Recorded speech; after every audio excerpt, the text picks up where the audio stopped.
Hero Alam আবারও নতুন চমক নিয়ে হাজির। এবার তার সঙ্গে দেখা যাচ্ছে জনপ্রিয় অভিনেত্রী জান্নাতুল সুমাইয়া হিমিকে। দুজনকে নিয়ে চলছে নতুন এক নাটকের শুটিং। আর সেটি এখন সোশ্যাল মিডিয়ায় ব্যাপক আলোচনার জন্ম দিয়েছে।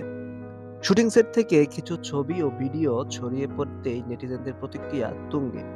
কেউ বলছেন এই জুটি একেবারে অপ্রত্যাশিত, আবার কেউ বলছেন এই দুই তারকার জুটি নিয়ে নাটকটি হতে চলেছে বছরের অন্যতম আলোচিত কাজ। জানা গেছে হিরো আলম এই নাটকে অভিনয়ের পাশাপাশি প্রযোজনার দায়িত্বও নিয়েছেন।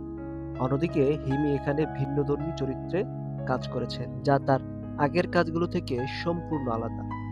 শুটিং চলছে ঢাকার বিভিন্ন লোকেশনে, প্রতিদিন সকাল থেকে রাত পর্যন্ত চলছে জমজমাট পরিবেশে। ইউনিটের সদস্যদের মুখে হাসি, কারণ তারা বলছেন এই নাটক প্রচারিত হলে দর্শক হাসবে, অবাক হবে আর ভাববে এই জুটিকে আগে কেন দেখা যায়নি। তাই আপনি যদি জানতে চান এই নাটকের নাম, কাহিনী আর কবে এটি প্রকাশ পাবে, তাহলে অবশ্যই চ্যানেলটি সাবস্ক্রাইব করে পাশে থাকুন।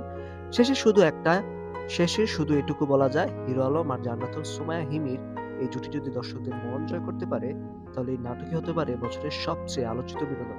ধন্যবাদ সবাইকে দেখার জন্য।